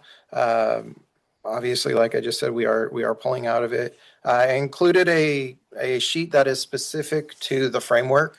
The last sheet before I talk about all the other funds in my packet, and so that providing the projections for August. Again, that fund balance percent, which is the highest weighted score indicator by OSPI. And then expenditure revenue percentage is that next highest rated, and then the days cash on hand. And so just to clarify, I mean, we're still looking at essentially a D with our fund balance. That's going to take a while for us to get that score up. We've been talking about 8% by 2030. I think we will certainly achieve that by 2030. I would say probably within the next couple fiscal years, we will be there and probably exceed. But it's going to take us a while to build there. We're doing very well on the expenditures to revenue, and days cash on hand, again, something that's going to take a while to build back. But the projected fit score that I've got us at, we finished last year at 1.97. We're trending at a 2.65. So progress. I'm also including on this, one of the indicators I talk about in the framework is how are we looking salary and benefits as a percentage of revenue? In the framework, I talk about trying to target less than 85%. And right now I'm projecting that to be 83.27%, salaries and benefits as a percentage of our revenue. And then something that's going to play into the budget is where am I projecting enrollment for this year, and how does it relate to what we budgeted? And so looking at it from the traditional, how many students are we actually recording in the classroom, and how many students are we recording in for ALE? And so breaking out those two percentages, and then that overall 99.5. And I'm finding as we are building the projections for next year, finding out how we can ensure that we can meet those calculations per the framework, and how we are budgeting next year. I'm going to ask, are there any questions on our fiscal update? I do want to talk about the budget timeline here next, so I'll take questions on the fiscal stuff. Well, coming into today, I had a whole bunch of questions on the enrollment jump, because that jumped off the page when I saw that chart, when I looked through it. But I think you saw it as well. So I've got to resist saying, what's going on, because I know it's not something that is easy to say.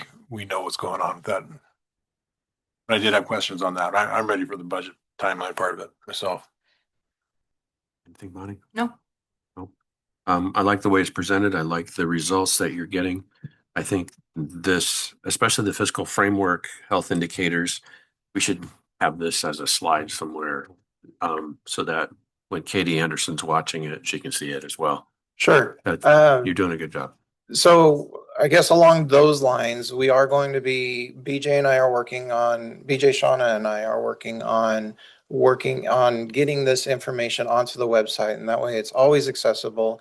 We find, obviously, he just mentioned we had 17 people that were on attendance at at the time of public comment. And so how can we provide the information for more people and more people to access it? And so we're looking at ways to get this on the website. So it's not going to be, it could be everything. We're still looking at how we're going to do that, but the monthly information will go on the website. And then also we've been in conversation in the framework. We talked about the newsletter, and so it'll be in there. And we're going to be releasing information in various other platforms other than just the board meeting information. So she'll be able to access those online very, very soon. But for the public that is watching online, you can access that going through the agenda and clicking on the fiscal update link there, and then you'll have to kind of page through it. It is towards the bottom, but it's there. And it's been there since I got here in January of 25. The earlier iterations, I would say, might be a little bit more confusing, but if you work backwards, you'll see you'll be able to grab other months and see the progress. Any other questions on the fiscal? Okay, so moving on for the budgetary timeline. Obviously presenting the timeline to you today. The idea, I'm just going to move, I'll talk about our progress to date, but key points that I want to show. In July, we have a requirement to provide the budget to ESD by July 10th for review. And with that also is a preliminary budget needs to be available to the public on July 10th. What I am currently planning and hoping that we are able to accomplish is a presentation of the preliminary budget. In its completion, I want to have it as complete as possible so that at the June meeting on the 23rd, that will be the budget. That will hopefully be our budget for 25, 26, or 26, 27. And then we would have a budget hearing at that only meeting in July. And then last year, I thought it was kind of interesting that we didn't just do the budget resolution at the budget hearing. And I kind of was thinking about that and reflecting on it. And I think I do like that idea of having the hearing and then doing the resolution at that following meeting. And it gives time for comments and alterations if we need it after the hearing. And then at that first meeting, we have the opportunity to pass the resolution with the budget for the budget. And then also the second meeting in August. The deadline for us to have the budget adopted is August 31. And so we will more than meet those timelines. So right now what we're doing is working with the team.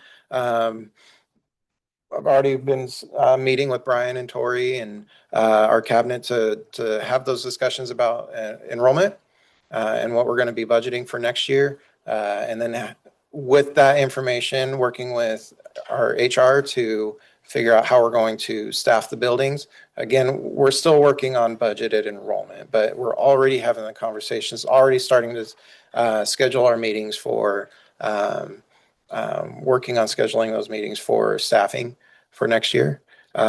We are ahead of the game. The legislation session hasn't ended yet. That's set to end on the 12th. 12th, yes. Yes. Short session, 12th. I'm getting myself mixed up. Washington State revenue forecast release. That's already been released. So I need to maybe adjust that. That was released on last week. But yeah, so working through analyzing our budget right now, finding areas where essentially trying to hone in on our projections, looking at how we're doing this year compared to our budget, and some areas that we might need to tweak as we move forward.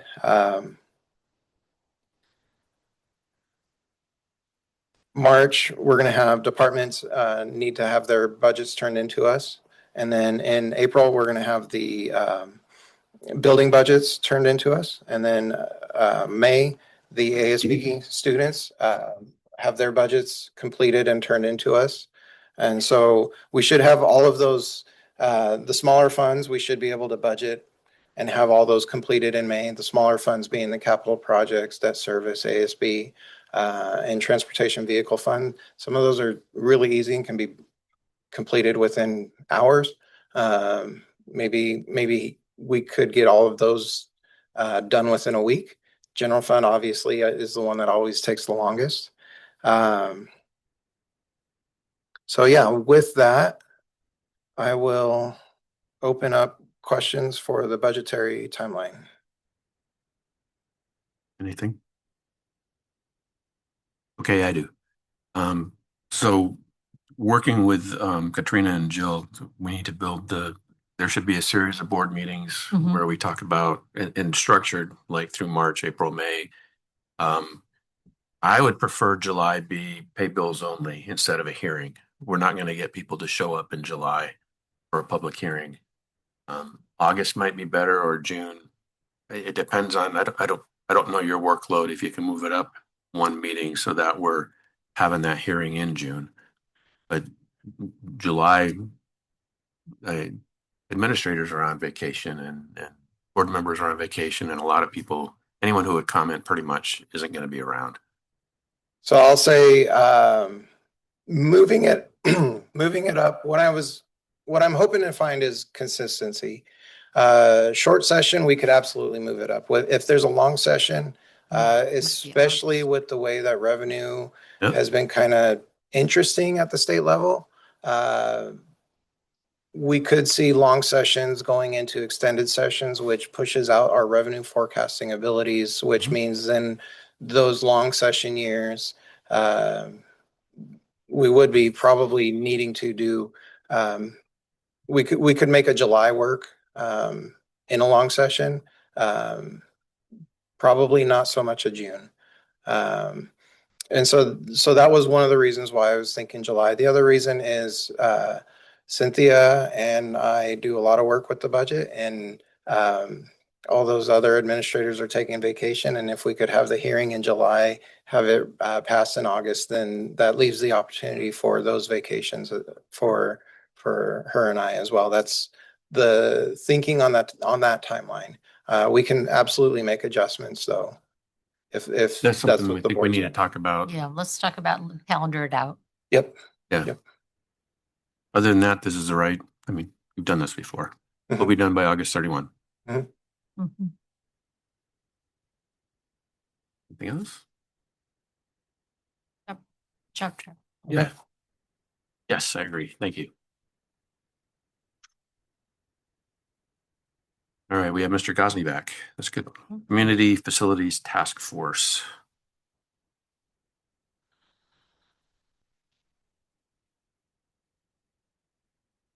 Good evening. In your packet, you will find the Community Facilities Task Force Committee charged a draft that, and I've got Wade Smith here from Concertus, who will talk with the board here about that charge, and our hope is to have a motion to approve that charge by the end of tonight. So Wade. Well, I'll try to be brief. Welcome. Thank you, Acting President Janssens, member of the board, Dr. Redinger. Pleasure to be here with you this evening. First off, congratulations on your EP&O and capital levy. That was, I'm sure, a wonderful celebration and win for all of you. My team and I, as Ken mentioned, are just delighted and excited to be supporting the Richland School District throughout this project, this process. Hopefully you had a chance to take a look at that charge. This really provides kind of the framework and the foundation for what I refer to as kind of a 6-step process that ultimately is going to lead to the board a long-range facility plan with varying recommendations and prioritizations in September of 2026. So that provides a very kind of, I would call it a stake in the ground, a 7-month plan for us to deeply engage your staff, your parents, your community, your students, your stakeholders in developing this process. I'm going to briefly kind of touch on just kind of the 6-phase process just to provide you kind of a scope of what you're probably going to see, hear, and feel over the coming months. The first stage is really the establishment phase. This is when we're going to be recruiting a comprehensive 25-member community facilities task force. Unlike maybe task force the district has participated in the past, this is really going to be community-led, community-driven. We're really going to focus on really targeted recruitment and advertisement to help get a breadth and depth of your community to be involved in this process. We want people that have, facilities expertise, financial expertise, business expertise, of course, parents, community members, community partners to be a part of this process. Once we establish this committee, we'll be, again, if approved tonight, we'll be advertising for that committee a little bit later this week and launching a facilities planning website with application processes and forms due on or around March 18th for us to again kick that committee off. After that, the establishment phase, we're really going to kind of delve into what's called the exploration phase. We'll be working closely with your facilities department, your facilities team, looking at kind of the technical analysis that you have performed in the past, as well as deeply engaging your staff and students in this process through that exploration phase. Once we kind of kick the tires, run some studies, get some preliminary staff feedback, then we move into deep community engagement. And I kind of liken this to maybe you've participated in the past on a facilities planning process where you get 25 members, they each get a dot, and they get to put a dot on the projects that they appreciate or want to prioritize. We don't want 25 people with dots. We want your entire community to feel empowered with dots, right? All 65,000 Richland community members to feel a part of this process. So we're going to really focus on deep community outreach, deep student outreach, deep staff outreach, community engagement to make sure, again, we really leave no rock unturned on helping us co-create this long-range facility plan with deep community thought and input. Once we have that, information, both the technical, the qualitative, and the quantitative analysis, the committee is going to start wrestling with that prioritization process, which is always the most challenging piece, right? What are the needs out there? What are the academic needs, the facility needs, the maintenance needs, the preservation needs, dealing with enrollment and other facility challenges and opportunities? Then they begin developing concepts. And what's going to be unique about this process is we'll take those concepts, again, back out to the community. Because we want to go back out to our community and say, we heard you, we developed these ideas. Did we hear you right? Did we get this right? Again, it's kind of that iterative process with your community to develop that engagement piece. And that will lead us up into later this spring, early summer, as we ramp up that prioritization process. That feedback will come back to the committee. They're going to then re-wrestle with that concept, that feedback, that iterative feedback, and ultimately with a plan and presentation to the board around that September 22nd or so deadline. So really excited about this. Looking forward to working with Assistant Superintendent Gosney, obviously Dr. Redinger, and the board throughout this process as well, and look forward to providing other updates to the board as we kind of progress through this process. It's going to be a fast 7-month process. We're going to get it done. There's going to be 1 or 2 meetings probably per month to make sure we can touch those high points and make sure we deliver you a comprehensive plan that not only looks near term but long term in the future for your facilities. So with that, I tried to make it as brief as I could. Assistant Superintendent Gosney, is there any questions you have for me, thoughts or considerations or input related to the charge or the deliverables? Reading through this, the committee that you're trying to form has about 25 members, what the document says here, and some of that's parents and just community members and stuff. And you just spoke to having an application process to get onto that committee. What kinds of things are you looking for when you're judging those applications so that we do get kind of not just a broad spectrum of background, but also that broad spectrum of ideas and stuff. So we're not 25 members, but with one mind, right? Exactly. 25 members with 25 minds, right? Yeah. Director Evans, you hit on exactly the importance of this, developing this, again, committee that's representative of the entire Richland community, right? Of thought, experience, approaches to, delivering facilities and solving educational purposes. Part of it is going to be, as we develop this, it's a very short, again, questionnaire, why do you want to be involved? What are your thoughts around this? What other maybe district initiatives have you been involved in the past? And also really ask them to key into, what area of expertise do they bring to this committee? And so we actually ask them to identify, are they maybe a financial professional? Do they have some experience in construction and delivery? Do they have some experience in business and operations? Or are they simply just a concerned committee member? Those applications will be delivered to the central office, where ultimately under the direction of either Assistant Superintendent Gosney or Dr. Redinger can sift through those applications. And obviously, if we have far more applications than are seats available, then some sort of process to, again, figure out and get that diverse committee that I think you're really referencing. Because it's important to have divergent thoughts on this committee, because facility committees in echo chambers often don't result in the right outcome, right? And that's what we want to really be thoughtful about. Anything? No, I was going to ask the same question. All right. Student questions? Your troopers, you're hanging in there tonight. Good job. Yeah. And it's been a pleasure, obviously, meeting with most of the board members. I think Director Jansen's, you're the last one I haven't yet to meet with, but look forward to hearing your perspectives as well. So I'm going to give you a little bit of it right now. Okay. So, having worked on some of these and seen the results of some, we're in a different position than we have been over the last quarter century, in that we don't have increased enrollment. Mm-hmm. We have different expectations for what people want from schools.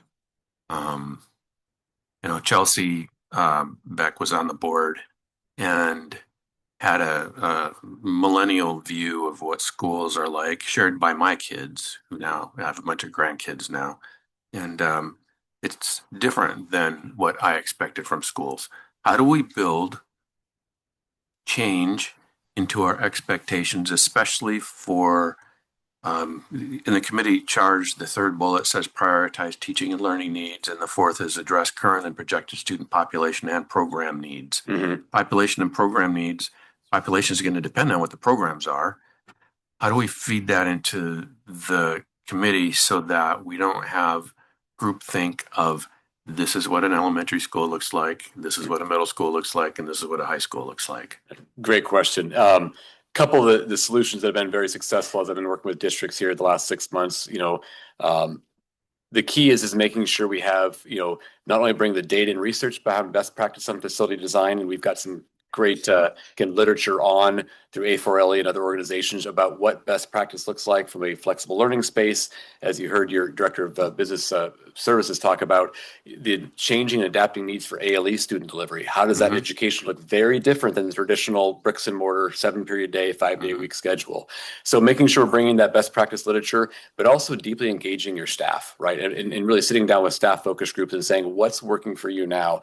As I've looked and done some already facility tours with your director of operations, there's some facilities I think that are not maybe meeting the needs of current staff and student populations, especially some of our ALE and alternative programs. How could we rethink the delivery of that and rethink the facility around that?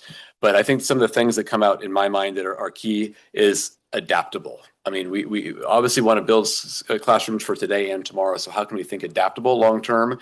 But also what's coming back more and more in this process is pragmatic, straightforward designs that meet the needs of kids, that are lasting designs that are going to help, again, facilitate the long-term sustainability of your schools, both from a maintenance and operations standpoint, but also from a pragmatic standpoint as well. And so I think that's going to be key, is both bringing in the data and the listening and the research together in that process. Answer your question? That one?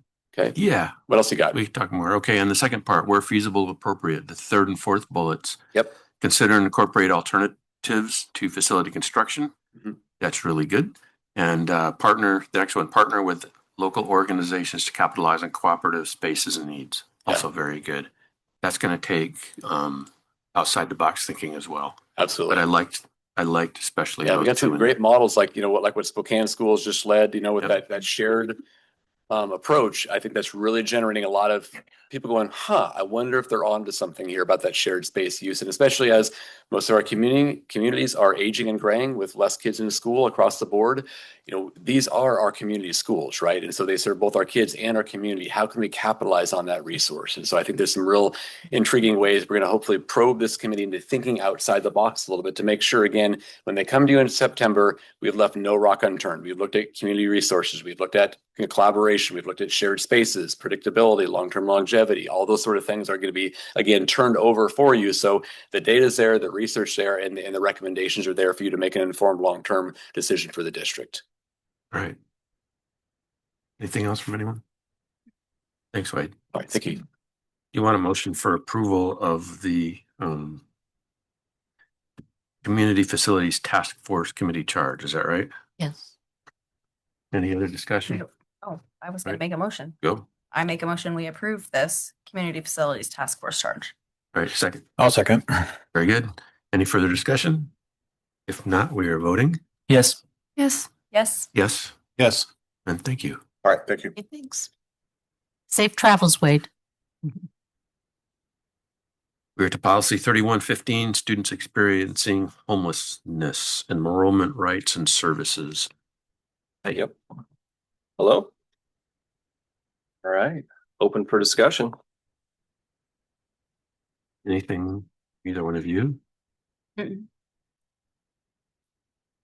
I sent you and Tori an email after reading this and asked a question there, and I'm going to ask it again just to kind of get it out here in the board meeting. But there's a section in here that talks about the accommodations we make for students to try to keep them on track to graduate and such.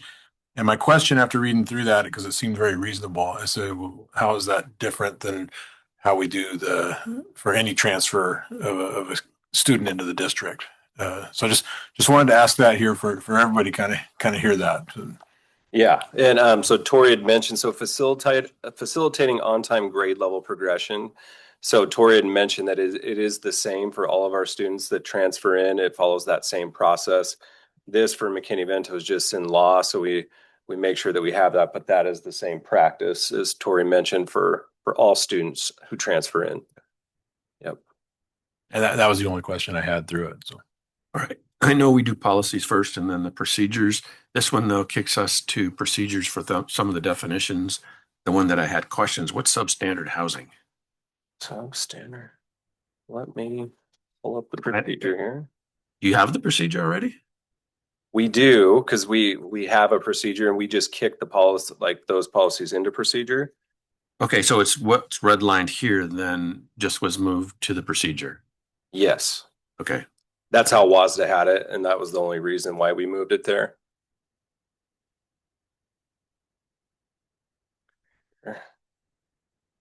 Okay, that makes sense. That was my only question too. Yeah, the definitions in the procedure talks about homeless children and youth, unaccompanied youth, school of origin, best interest determination, and excess cost of transportation are the items that they list. Okay. In there. I was going to share too, this just for your knowledge, to this point in this year, we've had 225 students that have experienced homelessness throughout the year. We're about this at the end of January, the last 3 years we ran numbers were within 50 kids or so of that. We've reduced by about 50 this year. So we had about 265 or 270 last year. Just as an idea of how many kids we're talking about that experience this. So every year it's over 300 in the Richland School District. A lot of work goes into it with our transportation department, our free and reduced, making sure they have meals, and we just have a great community I want to share, and our CISs work really hard to make sure that our kids have food and shelter and clothing and all those items. So a lot above and beyond the community does to that we are not having to put a lot of basic ed dollars towards that, which is nice. All right. Any other questions or comments, or is there a motion for first reading? I'll move for first reading. I'll second that. All right, we're voting. Yeah. Yes. Yes. Yes. Yes. All right. Thank you. And then 3116, is that also you? Yep. All right. This one's students in foster care. Yeah, and this is a new procedure, or excuse me, new policy that we did not have. It's not new information that we have been doing these items, but one of the things that came out that I was looking at our comprehensive program review and talking to our foster care folks at OSPI is just one thing we didn't have. So we wanted to make sure we had that in place. Yeah. That's good. Anything down? Anything, Bonnie? Mm-mm. On page 1, the second to the last paragraph, it talks about students in foster care must remain enrolled, and it talks about best interest determinations. Is there a procedure that's going to go with this that evaluates how those things are made. And I think later on you talk about a try something. I don't remember what it was called. A three-tiered appeals process also in the procedure. Yep. Yep. I have that draft as well. I can send that to you if you'd like to see it since it's a new one. I'd like to be able to see it. Doesn't mean that, I mean, we can still do first reading and then come back with second reading next time. I can do that. And one of the things that we didn't have drafted out is they have a process for appeals.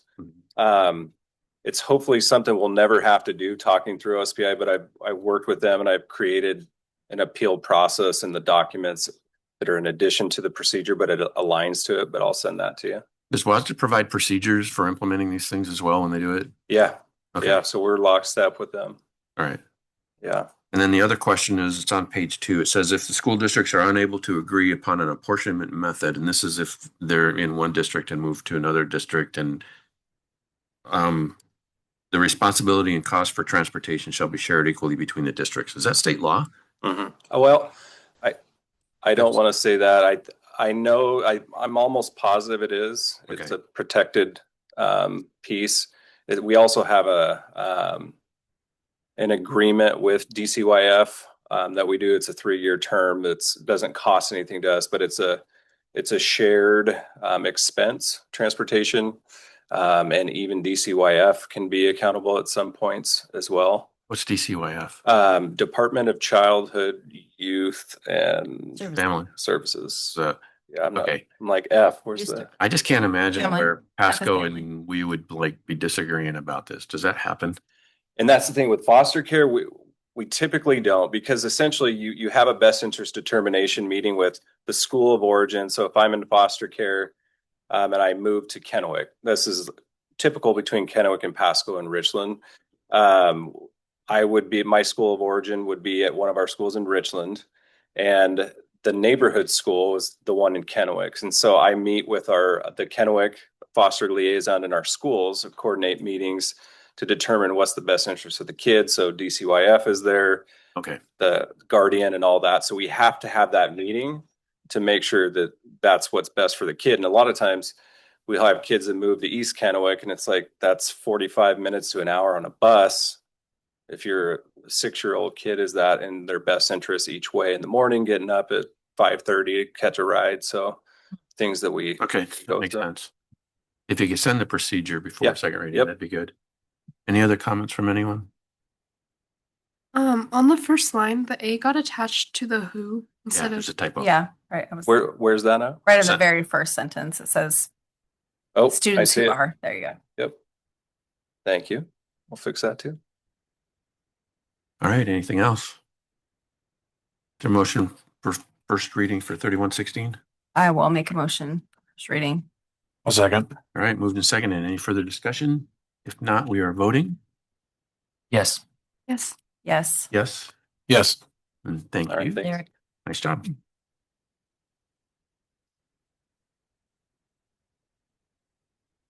We're to board discussion, old business. Anybody have anything they want to bring up before?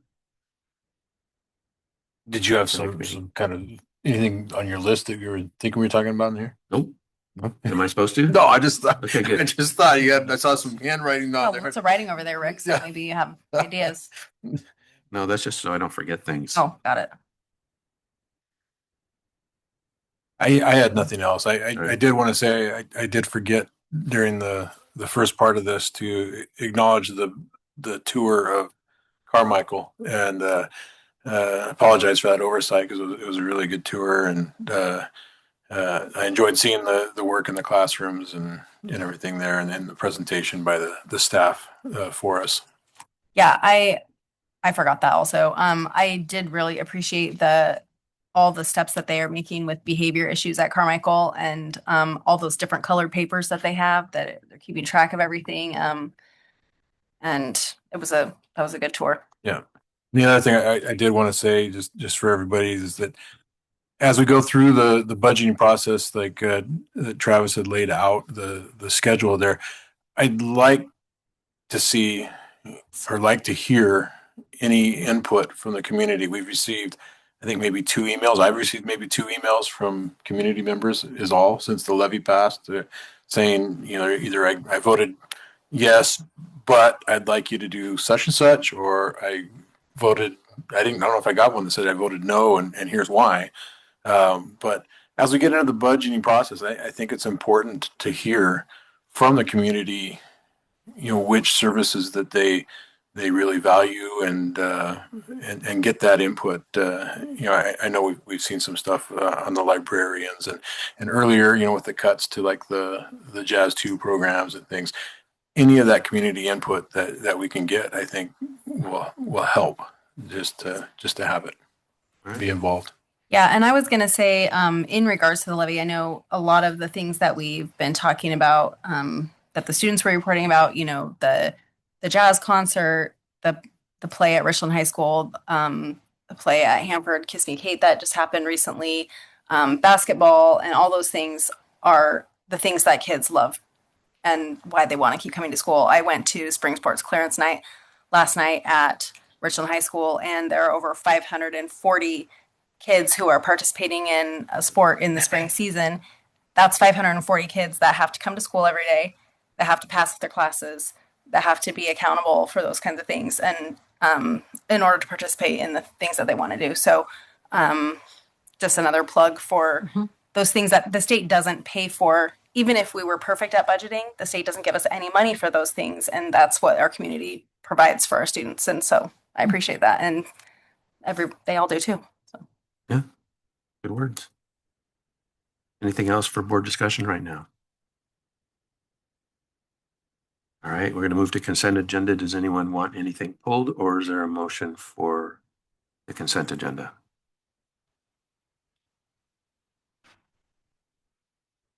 I'll move for the consent agenda.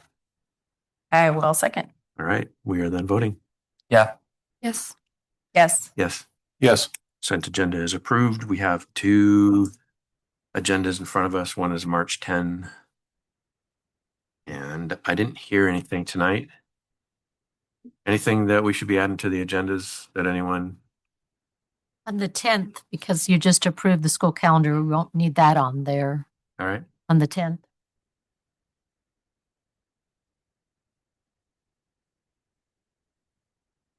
And then we'll get specific policies on here, obviously, before the meeting. All right. Anything for the 24th?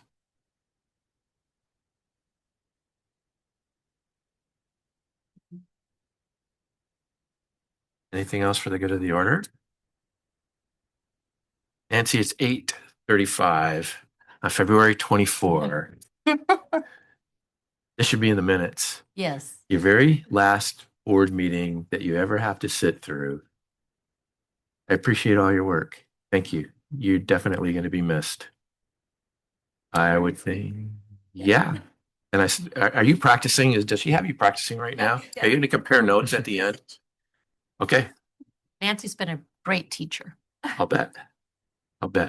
So thank you for coming on, Ruby, and Nancy. Thank you for the years of service and friendship and everything you've brought to the district. So. All right. With that, we are adjourned. Thank you.